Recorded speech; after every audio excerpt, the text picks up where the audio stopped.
Back to और new video में आ चुके थे और एक न्यू वीडियो के साथ। तो सुबह के फिलहाल अभी 11 बज चुके थे और हम निकल पड़े थे अपने न्यू घर के पास और थोड़ी देर में हम वहाँ पहुँचने वाले हैं और देखते हैं अभी तक कितना काम कंप्लीट हुआ है। तो आपको लेके चलते हैं डायरेक्ट वहीं पे और उसके बाद दिखाते हैं हमारा नया घर अभी कितना बन के कंप्लीट हो चुका है। आ चुके थे अपने नए घर पास और अभी देखते हैं क्या कंप्लीट हुआ है, कितना काम। तो अभी फ़िलहाल अंदर का प्लास्टर का काम हो रहा है और इतना प्लास्टर ऑलमोस्ट कंप्लीट हो चुका है। ये रूम पूरा कंप्लीट हो गया है और समझ लीजिए सेकंड फ्लोर ऑलमोस्ट कंप्लीट हो ही चुका है। ये हमारा मंदिर है। चलते हैं ऊपर की ओर और फिलहाल अभी ऊपर में प्लास्टर चल रहा है यहाँ पे।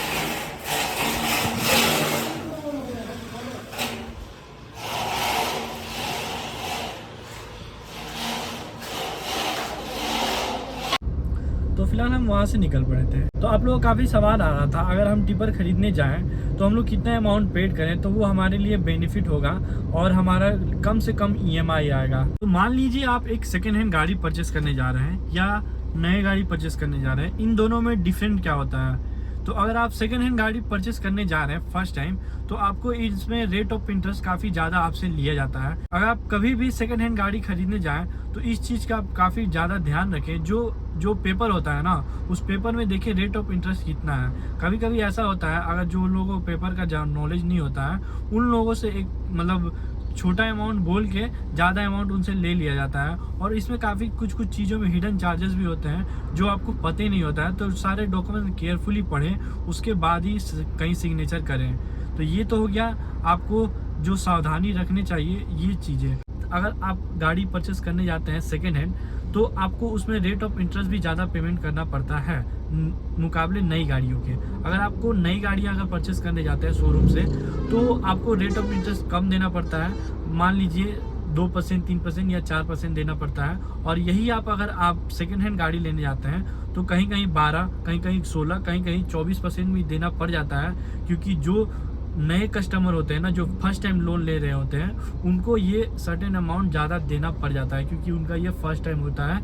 इसके वजह से आप लोन लेते हैं ना तो सरकारी बैंक से लीजिए, गवर्नमेंट बैंक से, उसमें क्या होता है आपको रेट ऑफ इंटरेस्ट काफ़ी कम देना पड़ता है। उसके लिए आपका सिविल स्कोर अच्छा होना चाहिए। आप कोशिश करें अपना सिविल स्कोर अच्छा करने का और उसके बाद ही आप जाके लोन उनके लिए अप्लाई करें। आपका सिविल स्कोर अच्छा होगा तो आपको कम रेट ऑफ इंटरेस्ट पे लोन भी मिल जाएगा। तो ये आपको आगे चल के काफ़ी बेनिफिट होगा। अगर आप लोन लेते हैं तो उसको कोशिश कीजिए टाइम पे पेमेंट करें। अगर आप टाइम पे पेमेंट करेंगे तो आपका सिविल और मजबूत होगा और आपको रेट ऑफ इंटरेस्ट काफ़ी कम पे करना पड़ेगा। तो ये सारी चीज़ें थी जो आपको सावधानी रखनी चाहिए। और बात करते हैं अगर आप गाड़ी लेने जाते हैं तो आपको कितना अमाउंट पेमेंट करना चाहिए। मिनिमम मान के चलिए 6 से 10 लाख के बीच में अगर आप पेमेंट करते हैं तो आपका जो मंथली ईएमआई होता है ना वो काफ़ी कम आएगा और आपको सूटेबल भी होगा। क्योंकि गाड़ी का भी अगर नया गाड़ी लेता है तो आपको कोई दिक्कत का बात नहीं है क्योंकि उसको 1 से 1.5 साल तक कोई एक्सपेंसेस नहीं आते हैं। जो गाड़ी में जो खर्चा होता है छोटा मोटा खर्चा आता है, ज़्यादा बड़ा नहीं। बट यही आपको 2 साल 3 साल के बाद काफ़ी ज़्यादा खर्चा आ जाता है। लगभग धर लीजिए 20, 30, 40 हज़ार भी कभी कभी गाड़ी खर्चा दे देती है।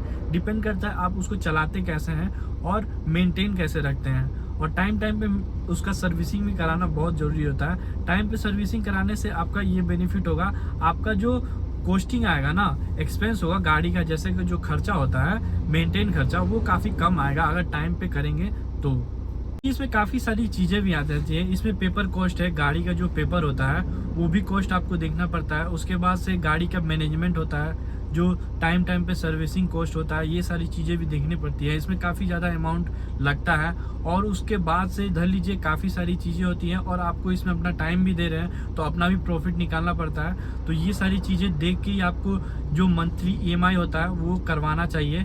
उसके बाद अगर आपके पास गाड़ियां हैं, अगर आपके पास 2-4 गाड़ियां हैं तो अपने हिसाब से करा सकते हैं। अगर आप फर्स्ट टाइम अगर नया लेने जा रहे हैं तो ये सारी चीज़ों का ध्यान रखें। उसके बाद से ही आप मंथली ईएमआई कराएं, एक सूटेबल अमाउंट रखें जिसके लिए आपको ज़्यादा परेशानी का सामना ना करना पड़े और वो आप काफ़ी सूटेबल तरीके से ईएमआई को अपना कंटिन्यू करके और काफ़ी जल्द से जल्द अपनी गाड़ी को फ्री करा लें ईएमआई।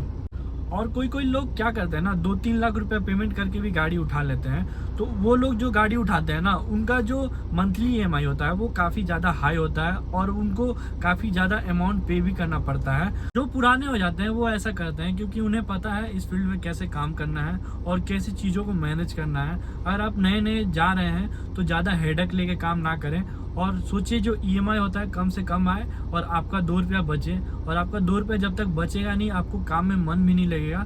तो कोशिश करें कि 2 रुपये जहाँ से बच पाए वहाँ से बचाएं और उसके बाद ही इस फील्ड पे उतरें। वैसे हमारे पास कुछ सेकेंड हैंड गाड़ियाँ भी आई थी, आपको दिखाते हैं कौन कौन सी गाड़ियाँ हैं हमारे पास। अगर आपको सेकेंड हैंड गाड़ियाँ चाहिए तो हमसे कॉन्टेक्ट कर सकते हैं। अगर आपको नई भी गाड़ियाँ चाहिए तो भी हमसे कॉन्टेक्ट कर सकते हैं। आपको 10, 12, 14, 16, 18 जो चाहिए हम आपको वो गाड़ियाँ अवेलेबल करा देंगे। तो फिलहाल अभी हमारे पास जो सेकेंड हैंड गाड़ियाँ थी वो आपको दिखाते हैं। ये गाड़ियाँ आई हैं हमारे पास। तो अभी आपको दिखाते हैं कि कौन कौन सी गाड़ियाँ आई हैं हमारे पास सेल होने के लिए। अगर आपको 12 चक्का या 16 चक्का टिपर चाहिए तो आप खरीद सकते हैं हमसे। और अभी हमारे पास 10 चक्का भी टिपर है तो वो भी ले सकते हैं। तो अभी आपको स्क्रीन पे दिखाई देगा वो सारी गाड़ियाँ। आज हम आपके लिए लेके आए हैं ये 12 चक्का टिपर। ये जो आप टिपर देख रहे हैं ये फ़िलहाल सेल पे है और ये 21 की मॉडल है। अगर किसी को चाहिए तो हमें DM करें। ये जो टिपर आप देख रहे हैं ये फ़िलहाल सेल पे है। ये 16 व्हील टिपर है और ये 22 की मॉडल है। अगर किसी को चाहिए तो हमें इंस्टाग्राम में DM करें। आज हम आपके लिए लेके आए हैं ये 10 चक्का टिपर। ये जो टिपर आप देख रहे हैं ये 19 की मॉडल है और ये फ़िलहाल सेल पे है। किसी को चाहिए तो हमें जल्दी से जल्दी कॉन्टेक्ट करें। तो ये सारी गाड़ियाँ थी जो अभी फ़िलहाल सेल पे है। और इनमें से आपको कोई भी पसंद हो तो हमसे परचेस कर सकते हैं। तो फिलहाल इस वीडियो को यहीं तक रखते हैं। जिन लोगों ने इस वीडियो को यहाँ तक देखा है बहुत बहुत धन्यवाद। अगर चैनल पर नए आए हैं तो चैनल को सब्सक्राइब कर दे। वीडियो पसंद आ रही तो वीडियो को लाइक करना ना भूलें। और आपको कोई भी क्वेश्चन हो तो हमसे क्वेश्चन कर सकते हैं हमारे कमेंट बॉक्स में जाके। हम उसका कोशिश करेंगे जल्द से जल्द जवाब देने का।